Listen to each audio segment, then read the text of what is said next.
щастя твоє, і мир твій, і рай твій, і Бог твій всередині тебе є. Звідки знаєш? Якщо чесно, якось наснилось. Але він справді це казав. Знаю. І це були його останні слова. А мені наснилося, що ми, як завжди, миємо скульптуру Григорія Савича. Але цього року, мабуть, не судилося. Я теж про це подумав. До речі, я Богдан. Учусь на філософському. Марічка, філологія. То ти що, сковородинець? Запеклий. Зізнаюсь, я теж. Сковородинка. Я вчилася в Могилянці, і в Могилянці сковорода особлива постать. Починаючи з того, що вся студентська субкультура пов'язана і обертається навколо пам'ятника Сковороді на Подолі. Це, направду, дуже живе місце, так? Сковорідка, як його називають і студенти, і викладачі Могилянки. І це такий центр тусовки інтелектуальної, мистецької, да? Навколо нього завжди щось відбувалося. В Києво-Могилянській академії є спудейське братство. Тобто спудейського братства є такий ритуал. От його придумали теперішні студенти, але він кожного року повторюється. На День академії треба мити сковороду. Там стоїть пам'ятник, причому так дотепно він споглядає, він дивиться на староакадемічний корпус. І сковороду миють для того, щоб він міг зустріти наступний Новий рік. І студенти вірять, що це допомагає на сесії. Це от такий жарт, так? Мити сковороду, він дуже багато чого говорить про самого сковороду, про легкість його філософії і так далі. І коли ми миємо сковороду, ми стаємо такими ж, як він, веселими, відкритими світу і нетерпимими до всієї цієї нудьги, до цих от клериків, до офіціозу. Тобто це місце, де збиралися, де сиділося довго, де слухалося якісь розмови. Такий вислів біля сковороди, це для мене це взагалі якось з такої юності. Це мені завжди згадується оце юнацька закоханість.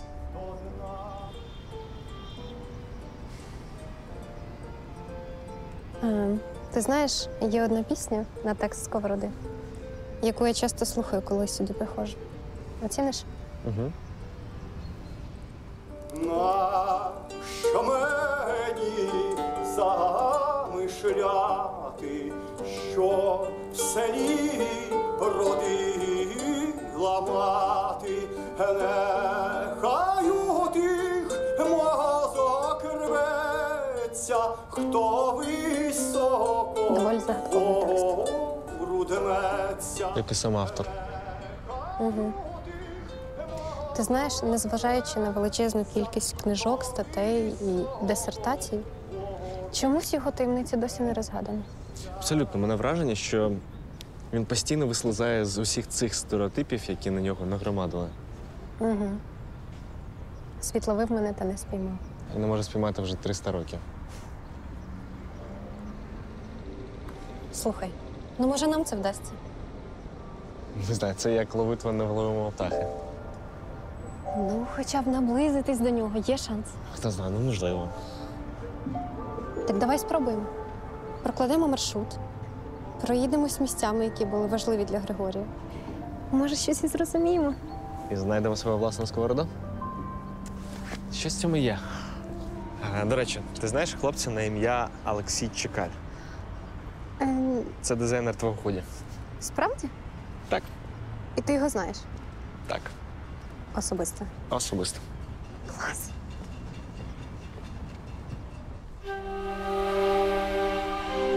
Звичайно, для дизайнера такий інструмент, як шрифт, дуже важливий. Він як камертон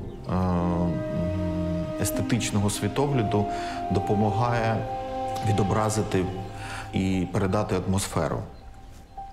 Тому я почав робити шрифт, який можна використовувати для різних завдань. І там, звичайно, багато сковороди. Там, наприклад, є характерні літери у нього «Б», характерна літера «К», яку я не зустрічав в інших почерках. Сковорода дуже багато до себе притягнув традицій. Да? Так само, як він знав грецьку, знав єврейську мову, європейські мови. Так само в його почерку, в його рукописах ми бачимо вплив грецької каліграфії. Тому оце цікаве поєднання різних світів, різних культур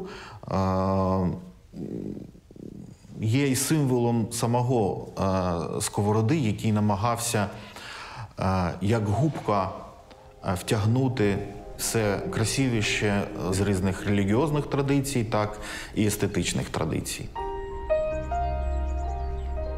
Я тоді якраз дуже захоплювався екзистенціалізмом. Я дуже любив Кам'ю, Сартра, Кіркегора і так далі, і так далі. І я десь прочитав, що от в Сковороди є такі нотки екзистенціалізму, хоча він був зрозумілий набагато раніше. І я тоді щось перше так почав читати його. Пам'ятаю, що мені було складно, бо я не міг читати оригінально цією мовою. До сих пір, я так розумію, всі, скажімо, спеціалісти сперечаються, що це була за мова. Мені вона тоді здалась якоюсь сумішю української, російської і церковнослов'янської. Сковорода, його феномен полягає в тому, що він зняв розрізнення між землею і освітою.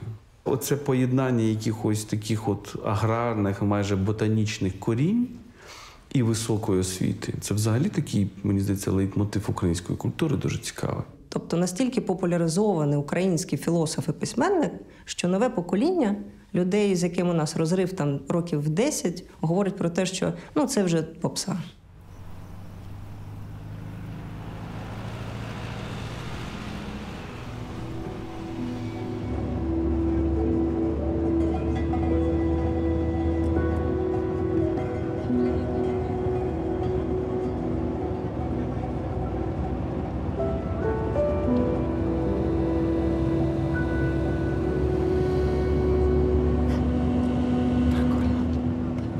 Можна сказати, що Сковорода вплинув на моє життя безпосередньо в тому сенсі, що я погодився на якомусь етапі з ним, і відповідно через нього з Сократом, так що потрібно шукати оце своє покликання, треба шукати свою сродну працю. Це важливо, і оскільки я думаю, що я її знайшов, це дає мені відчуття повноти і щастя.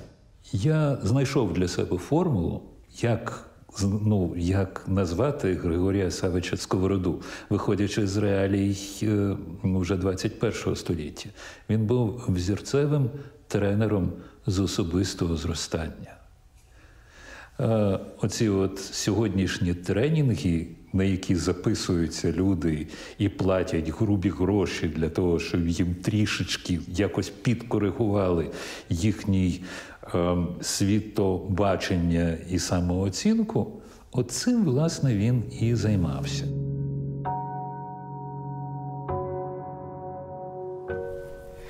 Ще в дитинстві, коли я їздив в Сумську область до мого дідуся, щойно ми проїжджали на автобусі Чорнухи, мені мій тато казав завжди: ти знаєш, що це місце, де народився український філософ Григорій Сковорода. Там 3 області збігаються, це Чернігівська, Сумська і Полтавська. І ось на цьому пограничі своєрідному, в мене чомусь така думка нуртує всередині мене, що на будь-якому пограничі виникають абсолютно дивні феномени, які дуже важко пояснити.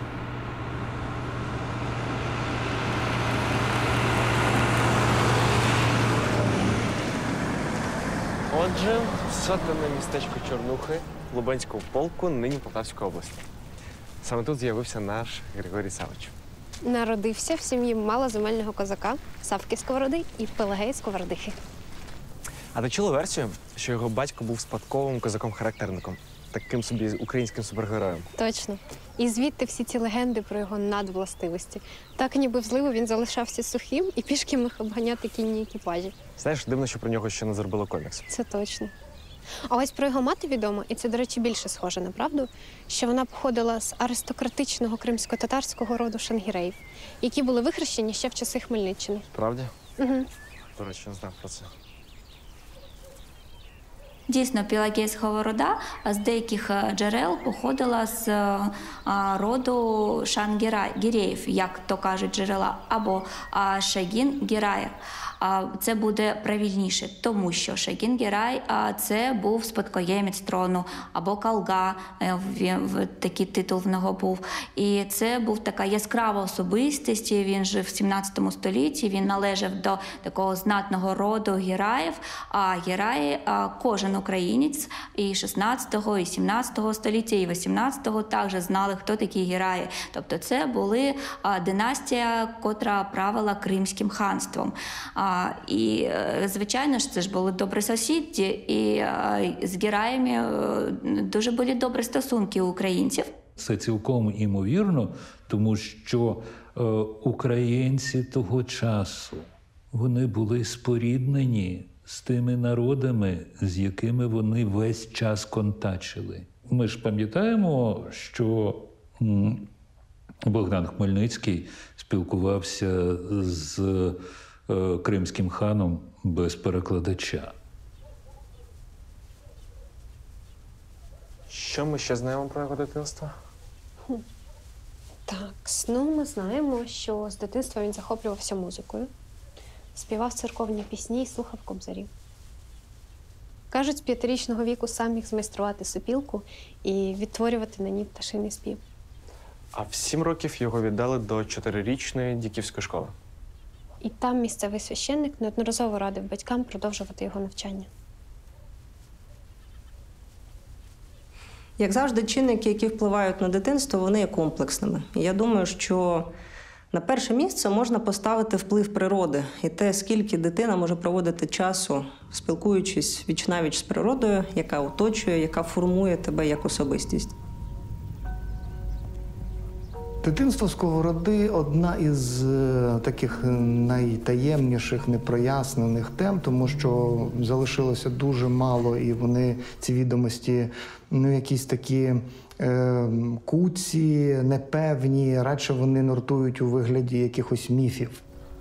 Залишилися якісь легенди про те, що Сковорода був дитиною дуже на собі концентрованою. Так? Це і проявилося, власне кажучи, пізніше. Можливо, це зворотня екстраполяція. Є чимало цих історій про те, що Сковорода, наприклад, був неуважний і міг там загубити вівцю, чи десь заблукати, блукаючи цілий день десь в лугах, в лісах, він міг спом'янутися і прибігти аж під вечір додому. Тобто йдеться про те, що вже з маличку ця людина переймалася якимось дивним світом.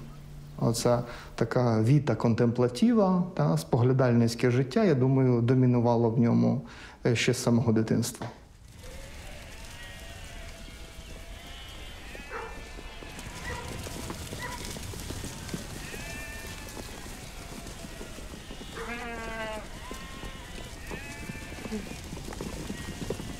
А ти пам'ятаєш епізод, коли малеча пас батьківську отару і раптом надрахувався однієї вівці? Та, точно.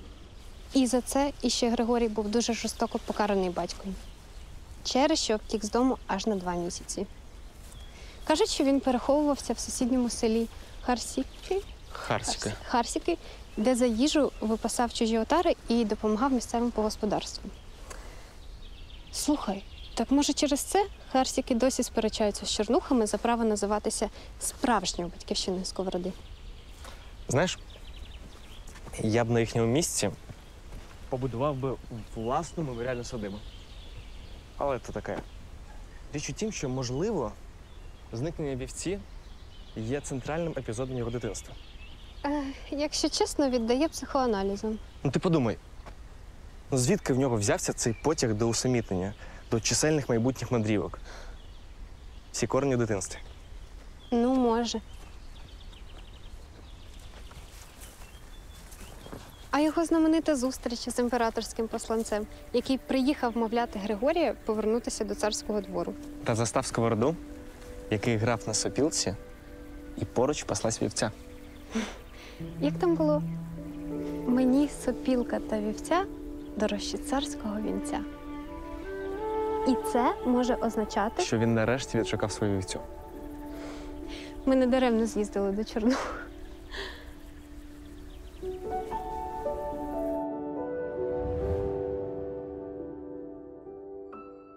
Генетику ніхто не скасовував. І, можливо, Григорію від його предка Шагін-Гірая і перейшли його здібності філософа, поета, тому що відомо, що сам Шагін-Гірай був не тільки добрий воїн, дипломат, але ще він був і поетом. Він писав дуже класні газелі, котрі до нас дійшли. Гетьманщина була, то це було досить освічений край, скажімо так. Вони вже втратили на той час незалежність, але не втратили ще ось цей культурний шар. Він був досить такий потужний. Він там, в тому селі, звідки він, там ж було кілька шкіл.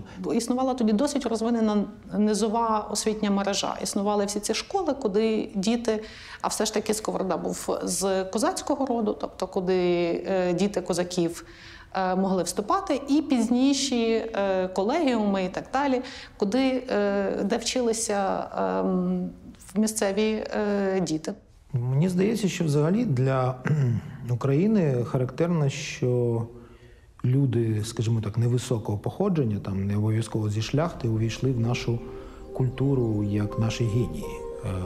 Паралель – це Тарас Шевченко. Якийсь цей такий стиль життя і якась природа нашого суспільства, вона давала змогу таким геніям прориватися нагору, і залишатися в історії. Він останній бароковий український мислитель водночас, і він один із перших мислителів просвітництва. Я його так намагався позиціонувати як мислителя на межі. От він справді навіть на межі епох. Бароко, там, якщо перекладати, йти за етимологією, це барока – це перлина примхливої форми. От ми можемо про Сковороду це сказати. Це така перлина філософії примхливої форми.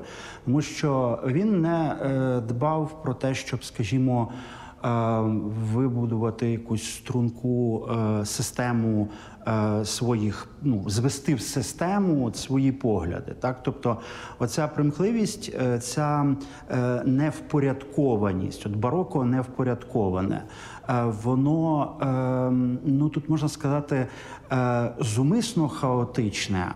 В цій бароковій парадігмі Сковорода використовував дуже часто так звану символу et emblемата selecta. Це дуже поширена була книга, там було близько 900 різних символів, емблем, і постійно він звертається до цієї бібліотеки, до цього алфавиту символів.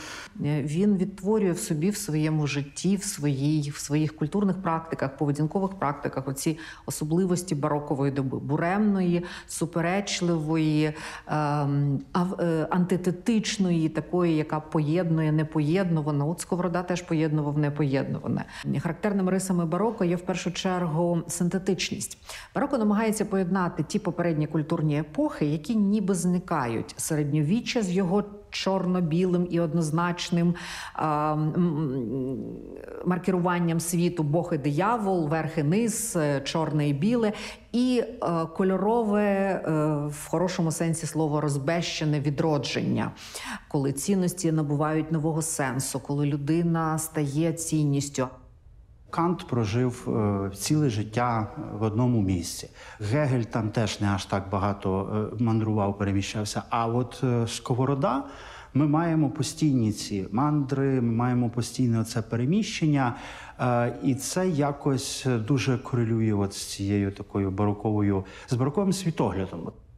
Коли говоримо про Сковороду, мені дуже важливо говорити про бароко. Бароко як один з найвищих злетів української культури, так? І тут дуже багато різного було в цій епосі. По-перше, в цій епосі будувалися найкрасивіші церкви Подолу і не тільки. В цій епосі був злет Києво-Могилянської академії як найкращого навчального закладу Східної Європи. Тут формувалися ідеї. От ці характерні особливості епохи бароко, вони точно всі квітнуть пишним цвітом в особі Сковороди. Він суперечливий, він таке втілення антитетичності, жива антитеза. Да? Він символічний, він театральний, він сам людина-акт. Йдемо улюбленим маршрутом Сковороди. Так, він щоразу його проходив, коли приїздив до Києва. Отже, вмовляння чорнухинського священника таки подіяли, і в 1734 році батьки віддають 11-річного Григорія на навчання до Києво-Могилянської академії. Тим більше, що після історії з вівцею вони не вважали його придатним до господарських справ. Він провчився в Могилянці з перервами 10 років, але диплому так і не отримав. Деякі свої трактати він підписує студент Григорій Сковорода. Тобто це вже досить поважна старша людина, яка підписується студентом. Це такий, як ми зараз жартуємо, вічний студент. Сам Сковорода не виглядає на людину, котру цікавили формальні досягнення. Він набагато більше схожий на людину, котру цікавило самопізнання, самозанурення. Він її не закінчив тому, що знання для нього – це не підписаний папірчик.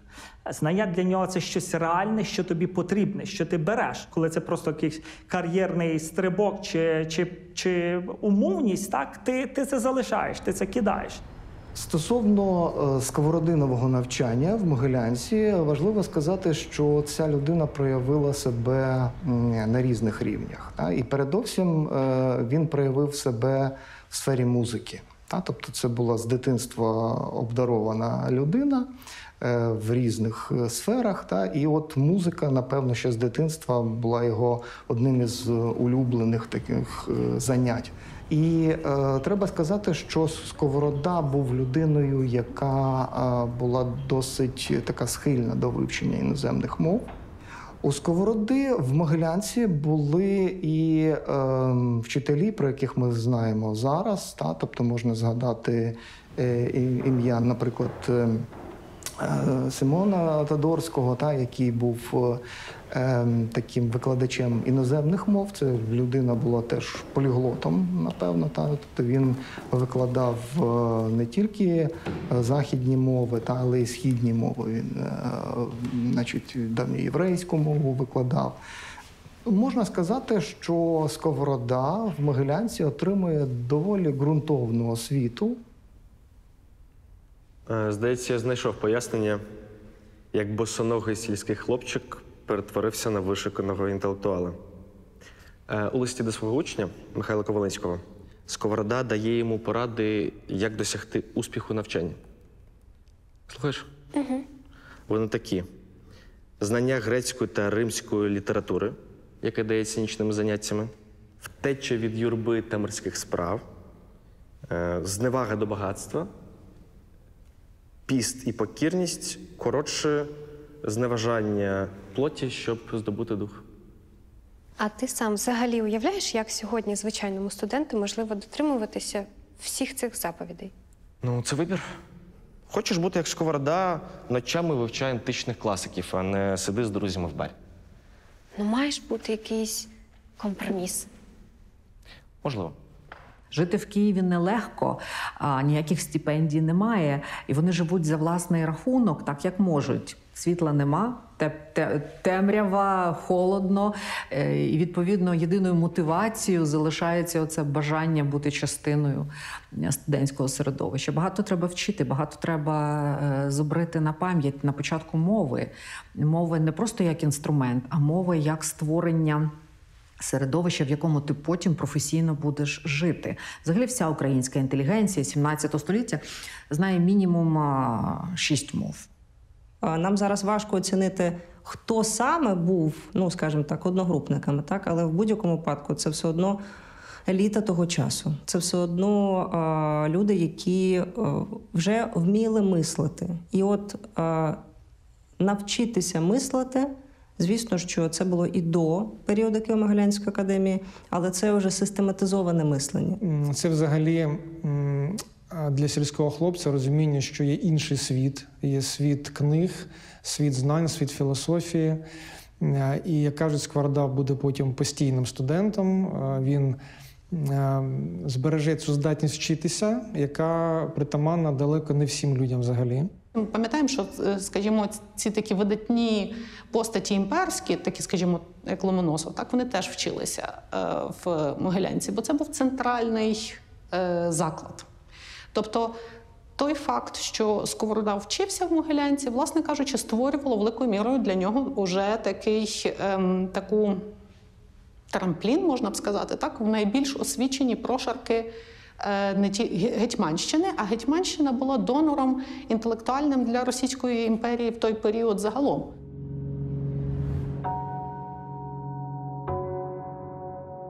У 1742 році Григорій бере свою першу академвідпустку. Як співак він проходить конкурсний відбір до придворної капели імператриці Єлизавети Петрівни. Боже. І вирушає до Петербургу. Ні, будь ласка, я навіть не хочу нічого чути про цей період. Згоден.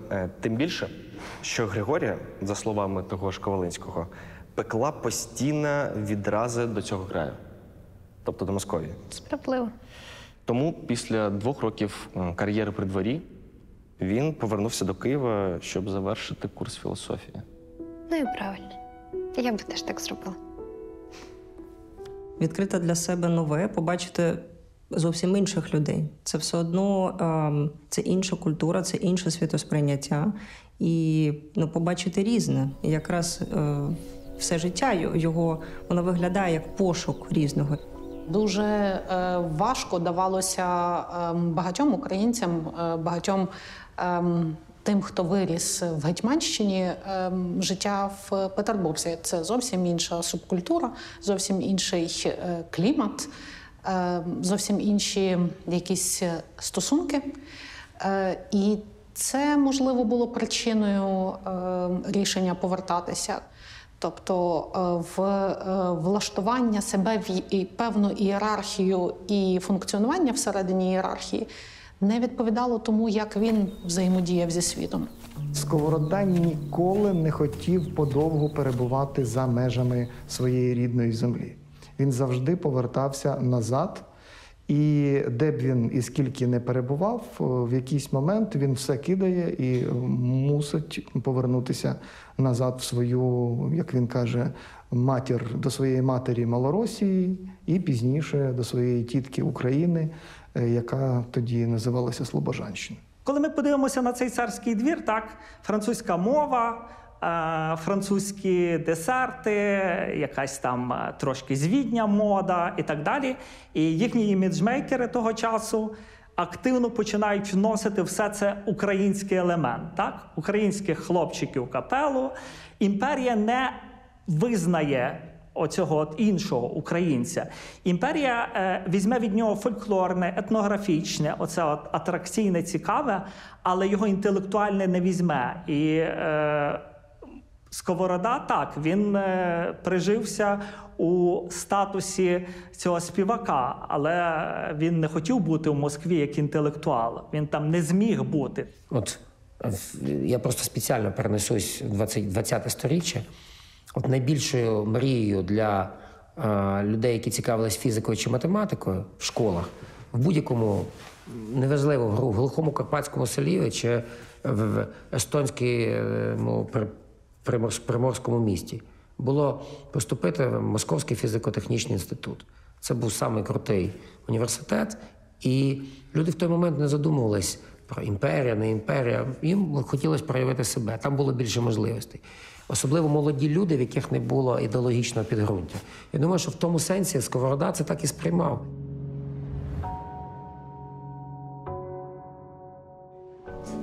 Приємно. Дякую.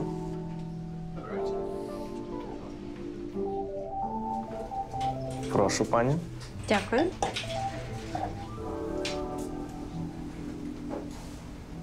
Приємний аромат. А що це? Знамените токайське. Король вин і вино королів. Так це саме за ним Григорій їздив у складі Токайської комісії з заготівлі вин до царського двору. А вже ж, Токай був найхайповішим напоєм європейських монархій, і Єлизавета жадала ним причаститися. І комісії саме не вистачало дячка для похідної церкви, а заодно і півчого. То, мабуть, Григорій зі своїм чарівним голосом став йому нагоді? Щоправда, він прагнув причаститися не скільки токайського, скільки актуальних течій європейської філософії. Угу. Будьмо. Він туди їде із царськими чиновниками, і в них всього одна мета – так? Розвідати і привезти найкраще вино. Петро І казав, що угорські вина його найкращі, Єлизавета казала, що вона без цього вина жити не може. Подорож в Західну Європу, оця подорож Сковороди, вона найбільш, напевно, така утаємничена. Це прекрасний простір для міфології. І тут справді виникають різні міфи. Де тільки Сковорода не був. Він був в Німеччині і був в університеті Галле, де в той час нібито викладає Христіан Вольф, який от стає зіркою на тодішньому німецькому філософському небосхилі, що Сковорода, мовляв, пішки сягнув аж до самого Риму. Серед легенд, які багато років функціонують в культурологічному середовищі, є легенда про те, що він до Гейдельбергу дійшов і нібито слухав Гегеля. Це спосіб життя, спосіб пізнання істини, розсування кордонів. Нам здається, що світ камерний і невеликий, Європа велика, бажання побачити інших дуже потужне.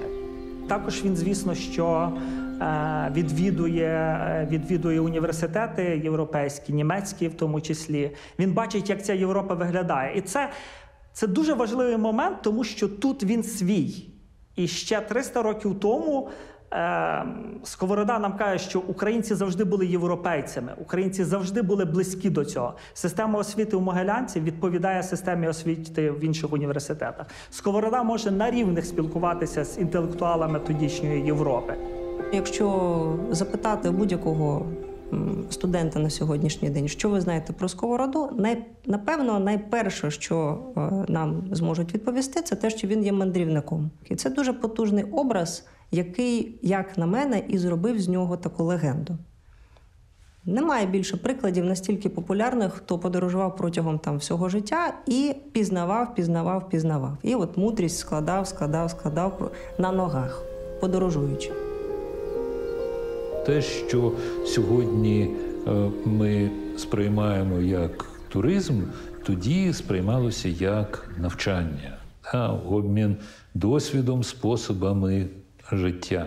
І якби цього не було, якби він обійшовся би лише своїм так само короткостроковим відрядженням до Петербурга, я думаю, що, звісно, ми б такого нашого Сковороду би не отримали. У Сковороди є така ідея трьох світів. Макрокосм, тобто цей світ великий. Макрос – це грецькою, великий, космос – це світ. макрокосм, який нас оточує. Так? Це наша земля, річки, води, дерева, планети, сонце, інші люди і так далі.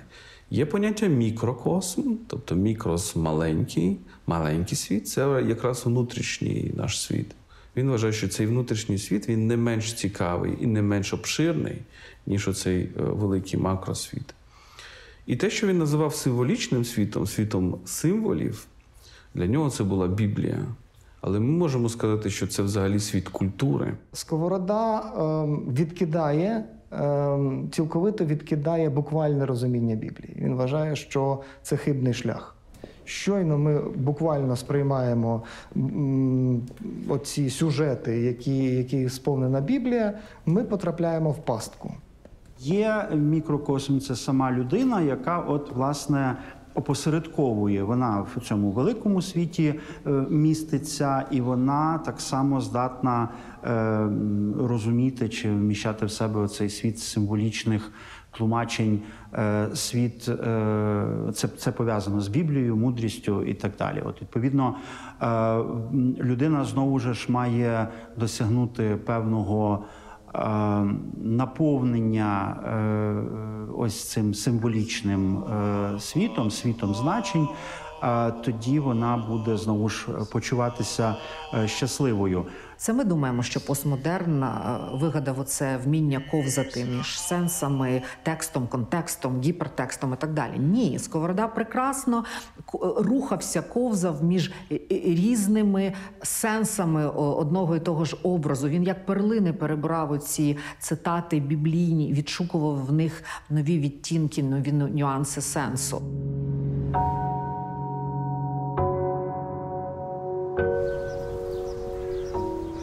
Ти знав, що в Переяславі рекордна кількість музеїв на душу населення? Угу. На кожну 1000 жителів по одному музею приходиться. Так. 1750 рік. Григорій з вантажем вина прибуває до Києва, а вже звідти їде до Чорнух. І, на жаль, жодних родичів не застає в живих.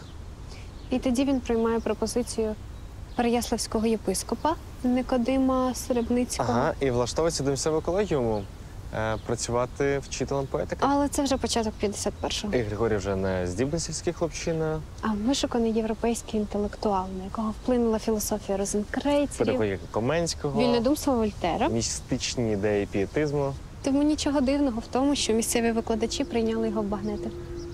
Так. І протримався він недовго, лише кілька місяців. Викладання в Переяславському колегіумі, напевно, справді є першим таким ляпасом, який дає доля Сковороді, тому що справді попереднє його життя, тобто він успішний студент Могилянки. Тобто це такий прекрасний співак, який є учасником капели при монаршому російському дворі. Він весь час має свою думку, і він її не прагне узгоджувати, з ієрархами, і взагалі він трохи критично ставиться до влади різного рівня, він ставиться критично. Відповідно, коли він починає викладати, він створює те, що ми зараз би назвали авторським курсом. Він написав нову систему викладання, власне, співу, і ця система, вона була на той час дуже прогресивна. Там значно більш сучасно співалося. І це дуже не сподобалося зараз консервативному криву в навчальному закладі. Ось.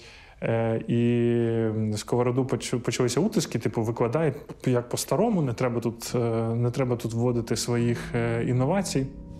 Як ти думаєш, чому після конфлікту з переяславськими викладачами Григорій повернувся до навчання в Могилянці?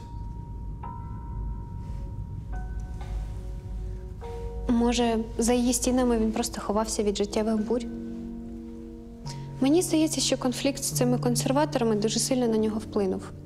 І світ тоді вперше повернувся до нього своєю темною стороною. Так, ти маєш рацію. Бо до того ж були благополучні роки в академії, близько імператорського двору, подорожі в Європу. І раптом якісь провінційні бакаляри ганьблять його за новітні методи викладання. До того ж, в той період помер Никодим Серебницький, єпископ, який запрошував Григорія до Переяслава. І мені здається, хлопець міг відчувати свою провину. Сковорода – величезний індивідуаліст. Це людина, яка знає собі ціну. І особливо тоді, коли він бачить, що, власне кажучи, над ним стоять люди, які, можливо, і не настільки обізнані і в темі, і в матеріалі. І коли вони починають повчати, як правильно, то Сковорода змушений реагувати досить різко. Він каже, що одна справа, власне, це жезл, а інша справа – сопілка. Ну і ясно, що як реагує начальство на таке. Гординю творити – давай геть звідси. Це, мені здається, підтверджує його відчуття, що він має такий, так би мовити, власний шлях, не інституційний, а особистісний. Тобто це персональне пізнання Бога і пізнання себе. Дивись, Біблія Єлизаветинської доби. Такою самою цілком міг би користуватися Григорій. А ось скрипка, що належала переяслівській родині Козловичів, у яких Сковорода брав уроки музики. Напевно, вона бувала в його руках.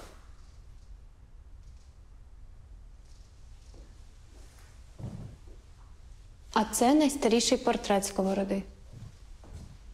Майстер невідомий. Не прижиттєвий, але, сподіваюсь, художник хоча б міг його бачити. Меблі з маєтку поміщика Степана Томари у селі Коврай Переяславського полку. Ще одне місце, що стало для філософа джерелом натхнення. Те, що відбулося в Переяславі, я би не називала однозначно невдачею. Можливо, це особисто було дуже прикра для нього подія, але з точки зору формування особистості це точно таке перше серйозне протистояння особистості, персони і системи. Не хотів грати за тими правилами, які були тоді прописані. Тож, після Переяслава-Могилянки Григорій Савич опинився в селі Коврай Переяславського полку. І в якомусь сенсі це стало поворотним пунктом в його житті. Вже ж, бо Сковорода, вчергово покинувши навчання в Могилянці, приїхав сюди в якості вчителя, або, як тоді казали, інспектора для навчання старшого сина поміщика Степана Томари. І саме тут він вперше почав писати. Зокрема, в Ковраї з'явився його сад божественних пісень. Так, обожнюю його. Коврайський період Сковороди – це унікальна річ, тобто це період справді такого переродження своєрідного Сковороди. Сам Сковорода його описує як період, коли найсильніше Сковороду зачепила, як він каже, тоска. Напевно, варто сказати, що вигнання з Переяслівського колегіуму було насправді такою внутрішньою трагедією. Він бідував кілька років після цього. Що треба робити, коли в тебе все дуже погано? Треба йти вчитися. Сковорода повертається до Могилянки і все ж таки знову не закінчує навчання, отримавши пропозицію від через посередників. Його порекомендували, і він потрапляє до маєтку Степана Томари, навчаючи його сина Василя. Сковорода мусив з чогось жити. І йому, звичайно, потрібна була якась робота. І яка ж інша робота в цей час, як бути вчителем. Сковорода був цінний не тільки як вчений, носій знання, але теж як той, хто бував у світах, хто бував при дворі. Василь Томара, безпосередній учень в Григорія Савича. Він був не просто одним з видатних дипломатів, він був одним із відомих масонів Російської імперії. Вчитель не тільки носій знань, особливо домашній вчитель. Він не тільки людина, яка дисциплінує твою думку і спосіб отримання інформації. Домашній вчитель, інспектор тоді це називалося, це ще й рольова модель. Молодий хлопець, молодий учень проводить більшу частину свого часу не з батьками, які займаються своїми справами, не з батьком, да? А з цим вчителем. Сковорода говорить з учнем, і учень щось якось недбало реагує, і з Сковороди виривається, можливо, для викладача не досить властиве викладачеве словосполука така. Він каже: ти говориш як свиняча голова.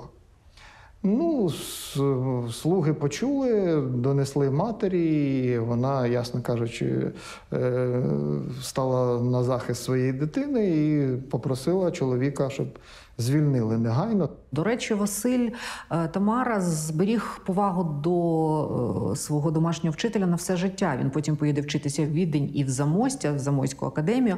Але, очевидно, на формування його особистості Сковорода мав надзвичайний вплив. І Сковорода вкотре опиняється на межі. Що це означає? Тобто, він уже втратив фактично всю свою родину, тобто втратив всі зв'язки, тобто батька матері вже немає, невідомо, що з братом, єдиним старшим братом, що там з ним відбулося. Сковорода справді рушив таке плавання одиночне, можна так сказати. Тобто він одинак у світі. Може тут?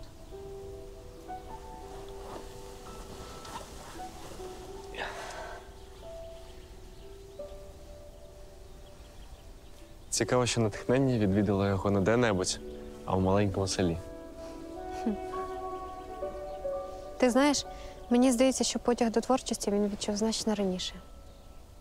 Але Європа, академія, Переяслав і його студентське життя – вся ця суєта-суєт не давала йому тієї зосередженості, яка потрібна для письменництва. І, можливо, тому втеча до Ковраю була не просто збігом обставин, а цілком свідомим рішенням. Цікава версія. Хоча повністю усамітнитись Григорію так і не вдалося. Малий Тамара не давав йому нудьгувати. От йолки царя небесного. Свиняча голова.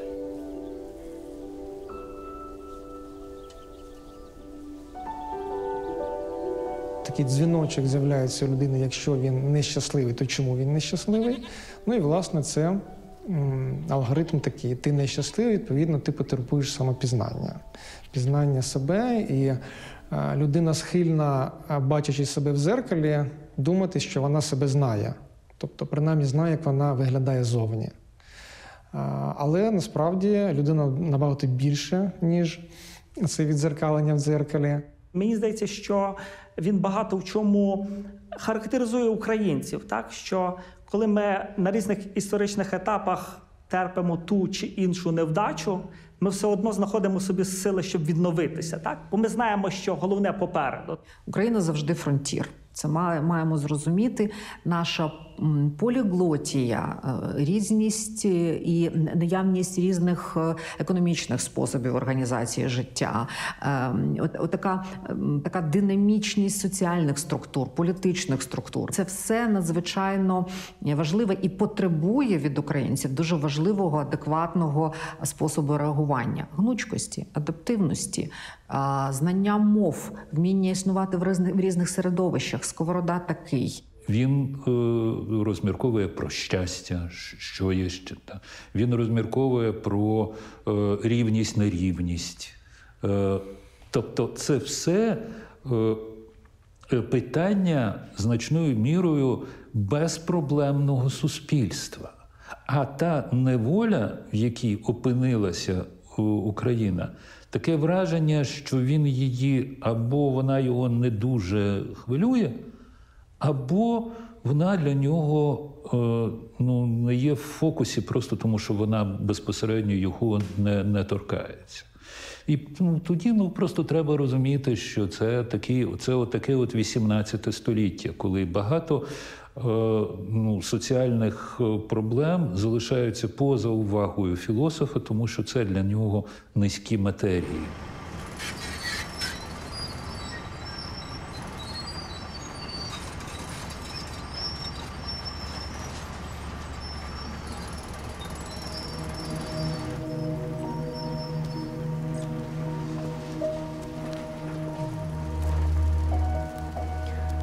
Господи Боже мій.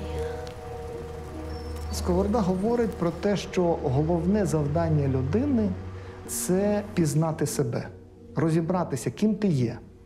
Допоки ти не даси відповіді на це запитання, ти будеш ніким.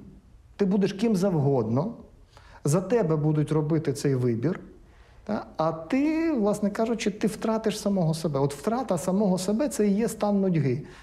Зрозумівши це, Сковорода фактично кардинально ламає сам своє життя для того, щоб вибудувати його наново.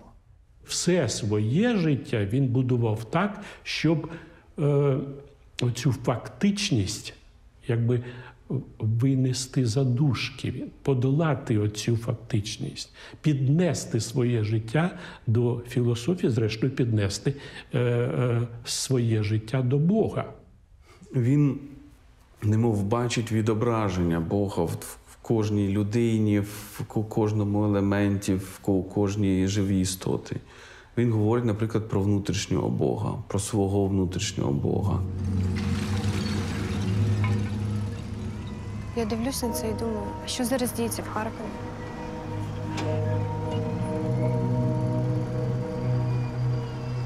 Так. На враження, що рашисти зводять якісь особисті рахунки зі Сковородою. Угу. Абсолютно свідомо влучили ракетою у меморіальний музей у Сковородинівці. І розбомбили пам'ятник біля педагогічного університету, який носить його ім'я. Він скрізь в філософських діалогах, зокрема, пише про те, що нема прірви між божественним і земним, нема прірви між горнім і дольнім. Їх унікальність в тому, що вони поєднані між собою. І присутність божественного, втілення його в матеріальному – це є великий задум Бога. Істина до великих філософів може приходити в різному вбранні. До Сковороди вона приходила в вбранні інтуїтивного, підсвідомого, емоційного. І це не робить його менш філософським, це робить його більш важливим для нас. Це не неофіційний чиновник від освіти чи від літератури, я не знаю, від філософії, який транслює якісь наративи панівні. Це бунтар, це провокатор, це інтелектуальний провокатор в доброму сенсі цього слова. Григорій Сковорода говорить про те, що часу обмаль, говорячи сучасною мовою. Це дуже короткий відрізок часу, протягом якого ти, в принципі, маєш шанс щось про себе дізнатися. Щось дізнатися про світ. І якщо тобі вдасться про себе щось дізнатися протягом цього короткого періоду часу, від першого кроку до останнього подиху, в принципі, можна спокійно йти відпочивати.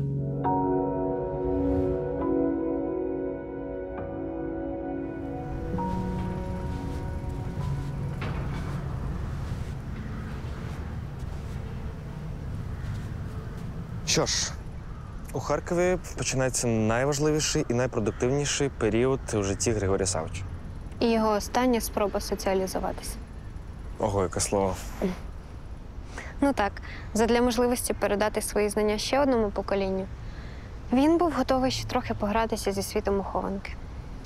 Проте вистачило його ненадовго. Адже головною умовою його викладання у Харківському колегіумі було прийняття чернечого пострілу. Так, зате тепер ми маємо цю знамениту фразу, адресовану харківським вченим мужам. Невже ви хочете, щоб і я примножив число фарисеїв? Їжте жирно, пийте солодко, вдягайтеся м'яко та чернецтвуйте. Сковорода фактично поводився як психотерапевт з багатьма своїх друзів.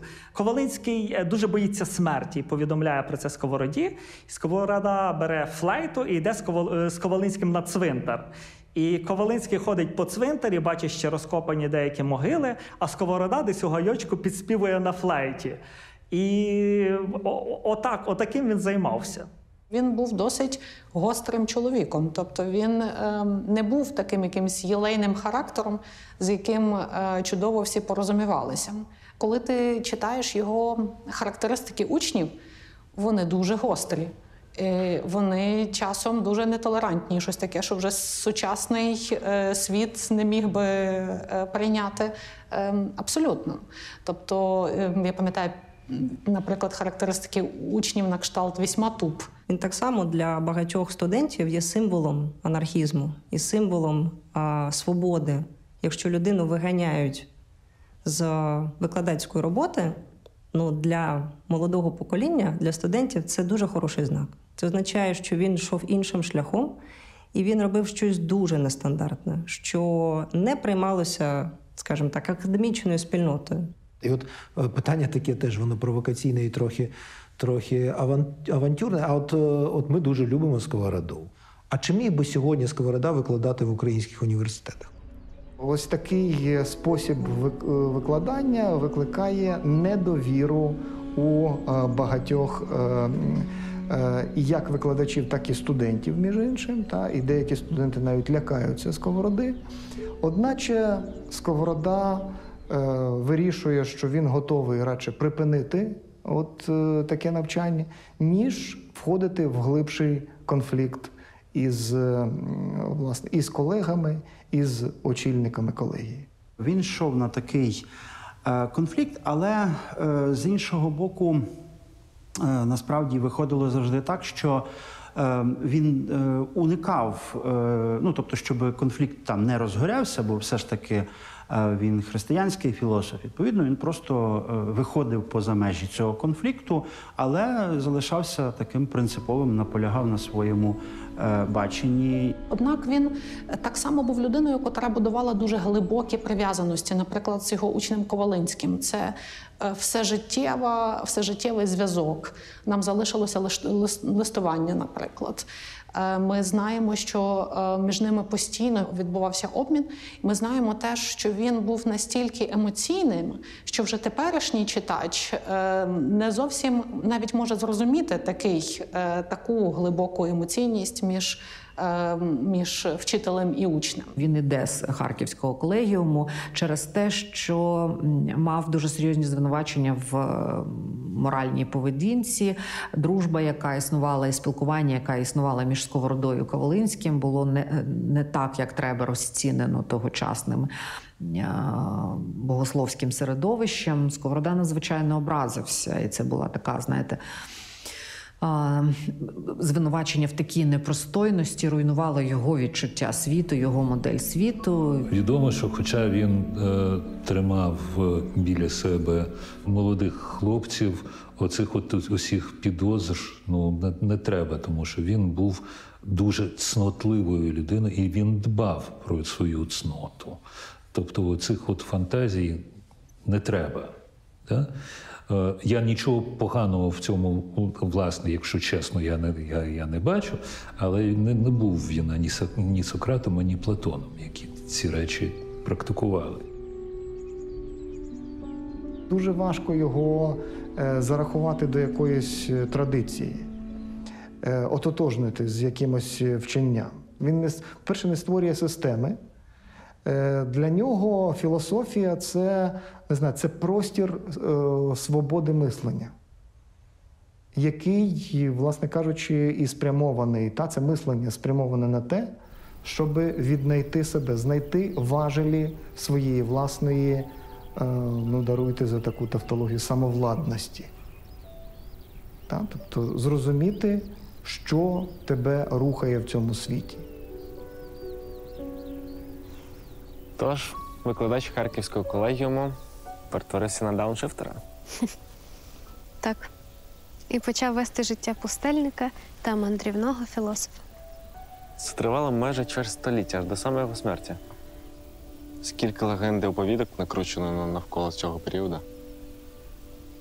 Ти знаєш, мені здається, що найважливішим у цій його життєвій пригоді було те, що він нарешті зміг відчути себе щасливим. Можеш уявити? Відкинути всі блага і кар'єру.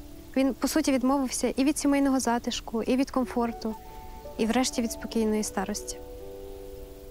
Ось що означає почути покликання і піти за ним усупереч усьому. І ось що таке сородна праця. Іноді вона вимагає жертв.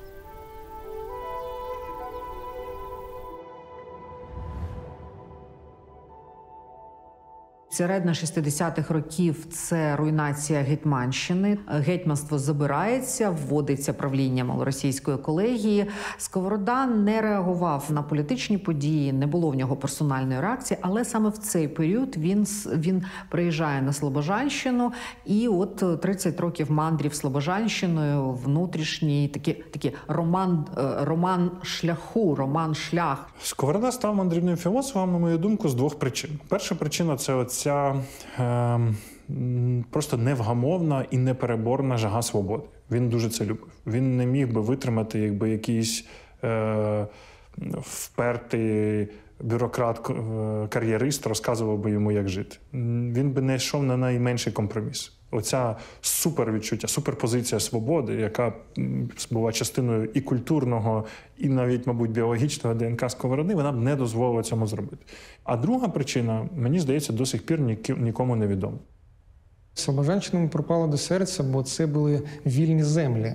Треба розуміти саму психологію заселення Слобожанщини, коли люди під час руїни або Хмельниччини йдуть на нові землі з новими сподіваннями, з бажанням створити новий лад, найкраще взяти із старої України. Ну, приблизно як заселялися Сполучені Штати Америки. Да? Я думаю, що один із таких нагальних моментів, який Сковороду штовхає до ось такого мандрівного життя, це момент, коли він вирішує, він розуміє, він розуміє, що зовнішній світ – це світ зла. Це світ зла, в якому неможливо реалізувати свою самість. Його оцей мандрівний філософ – це і є втілення його філософії, це і є її реалізація. Хтось пише тексти, а Сковорода це втілював в першу чергу як практику. З цією катомкою, якою ми уявляємо Сковороду, який подорожує, піти назустріч до себе – це найбільше благо. Це щастя, яке людина відкрила для себе особисто. Він ходив з села до села, заходив в хату до людей і з ними розмовляв. Але він не просто вів розмови, якісь, а він робив те саме, що робив, повторюю, Сократ і він сам. Тобто використовуючи оцей діалогічний метод, щоб показати, щоб вивести людей на світло істини, щоб допомогти їм зрозуміти той світ, в якому вони живуть. Він вписується в традицію старців, старчиків, в Україні говорили, мудреців, цих усамітників, аскетів, які способом свого життя доводять праведність і правильність своїх філософських ідей. Сковорода, до речі, залишав свої рукописи там, де він їх закінчував, в тих маєтках. І зібрати твори Сковороди було великою проблемою. Чи свідчить це про, скажімо так, недбале ставлення до власної творчості, а може навпаки? Може, саме в такий спосіб він намагався зберегти власний спадок інтелектуальний, залишаючи такі мітки, маркери по всіх тих місцях, де він бував? Він так толком ніде не зміг пережитися. Мені здається, що частково ця драма того, що він першу половину життя так нікому і не став реально потрібен, привела його до того, що він зрозумів, що єдина людина, якій він справді потрібна, це він сам і Бог, якого він там дуже сприймав через призму себе, і пішов сам з собою жити.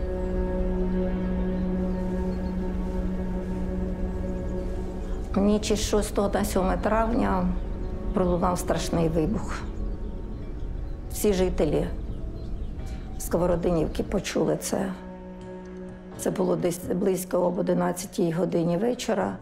Мої близькі, рідні закричали в хаті: «Горить музей Сковороди». Коли вибігли на вулицю, це побачили.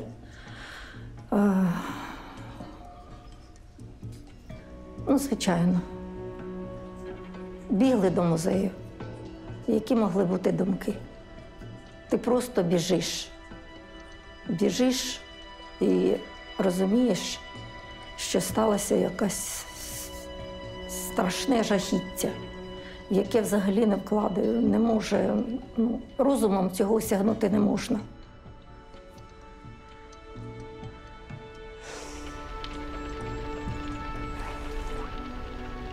Це занадто важке видовище для мене. Вони можуть зруйнувати музей Сковороди. Можуть його спалити, можуть розбомбити. Але вони ніколи не знищать його дух. Це була страшна пожежа. Це просто горіла свічка, факел. У мене весь час виникало питання, чому воно так горіло.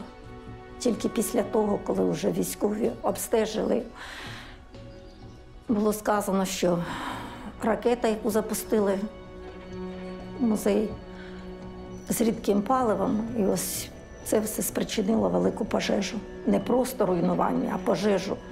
Мабуть, задумано було так, щоб спалити, не просто знищити. І щось залишилось. Просто все спалити. Як я розумію, вони точно навмисно поцілили в будівлю. Вони пізніше якось це обґрунтовували, що їм здавалося, що там є штаб. Але мені воно вкладається в низку символічних зруйнувань. Тобто те, що є важливим для окремішності українського суспільства, є під атакою. Так просто Сковороду не вбити, знищивши його музей. А Сковорода весь в своїх текстах, в своїй філософії. І необхідно тоді знищити всі тексти Сковороди, для того, щоб він зник. Тому, як би це не трагічно було, то треба до цього ставитися по-філософськи. Те, що зараз відбувається в Україні, це геноцид як проти народу, так і проти культурної спадщини також. Все це робиться навмисно. І я можу сказати, коли Кримське ханство було окуповано, росіяни вщент все знищили. І зараз вони знищують українську спадщину, культуру.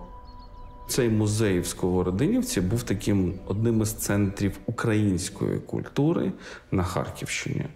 Я думаю, що вони знали про це, і тому це такий от жест. Вони ж не тільки хочуть знищити нас фізично, вони хочуть знищити нас духовно.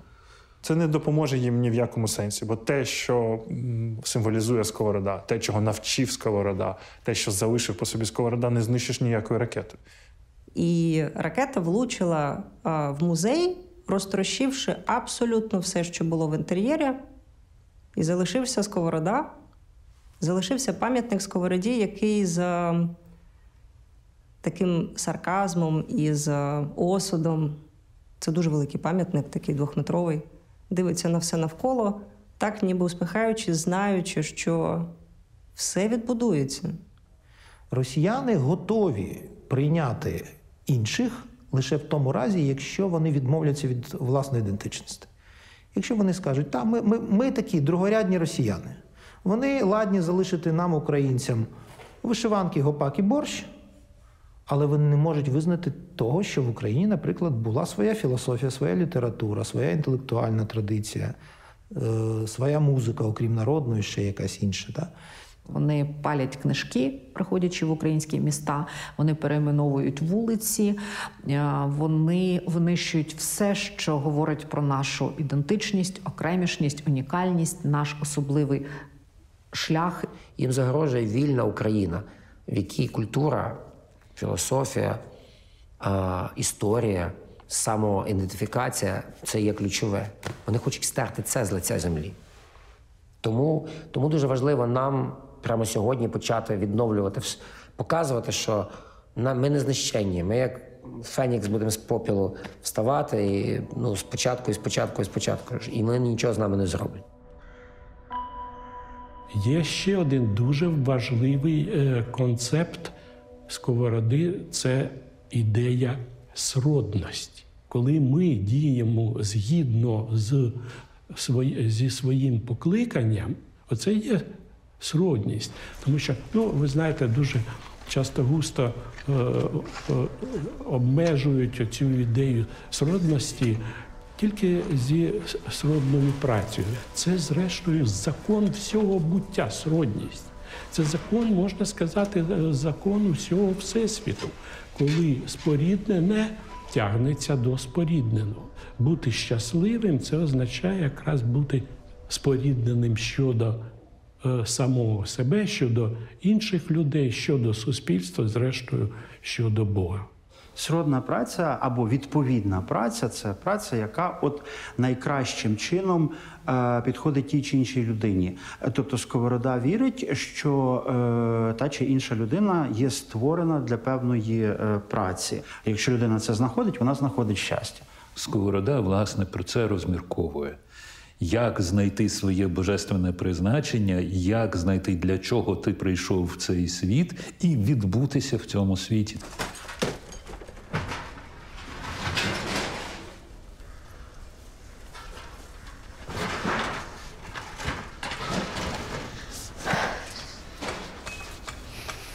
Цікаво, чи займаємось ми зараз сродною працею? Ну, ми займаємося цим добровільно і свідомо, тому я думаю, що так. Але чи були ми для цього народжені? Ні, Григорій Савич нічого не казав про якусь генетичну схильність. Але я думаю, що будь-яка праця, яка приносить радість, може вважатися сродною або спорідненою. Все ж таки більшу радість я відчуваю, коли займаюся філософськими студіями. Для різноманітності іноді ж можна і руками попрацювати, правда? Сковорода ніколи не хоче бути впійманим. Сковорода не хоче бути розкодованим. Сковорода не хоче бути до кінця розпізнаним. Він завжди загадка. Він рольова модель, він символічне втілення ідеї, що філософ може жити у відповідності зі своїми цінностями, зі своїми принципами. Вітаю всіх! Вітаю Києво-Могилянську академію з днем народження. І ви тут заходите в актову залу ХМЦ, там ви бачили, мабуть, слоган. Ну що, як думаєш, знайшли ми свого власного сковороду? Ну, ти як філософ, напевно, маєш розуміти, що його можна шукати вічно? Я тобі процитую Сковороду. Шукаємо щастя у країнах, століттях, а воно скрізь і завжди з нами. Як риба в воді, так і ми в ньому. І воно біля нас шукає нас самих. Немає його ніде від того, що воно скрізь. Воно як сонячне сяйво. Відкрити кефіт його в душу свою. Мені здається, що це найголовніше, що треба знати про вчення Сковороди. Перемогти і відбудувати – це наша сьогоднішня філософія. І я думаю, це зробить нас щасливими.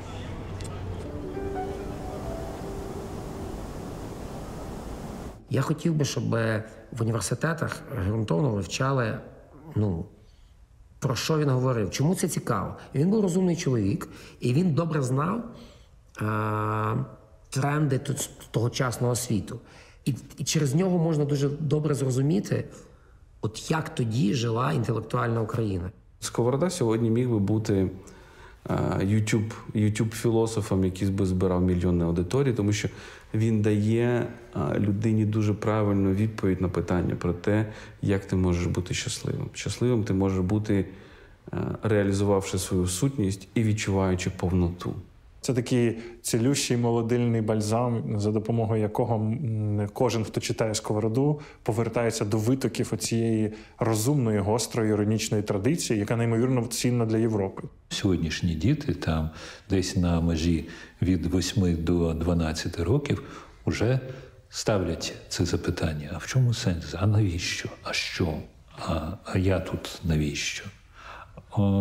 І нації так само ставлять собі це запитання. І українці, в принципі, як спільнота, на нього вже відповіли, мені здається. Бути вільним, розвиватися, самореалізуватися, пізнавати, і бути щасливими. І якщо там пошукати, звідки ж це у нас взялося, так отже ж він, от він, Григорій Савич.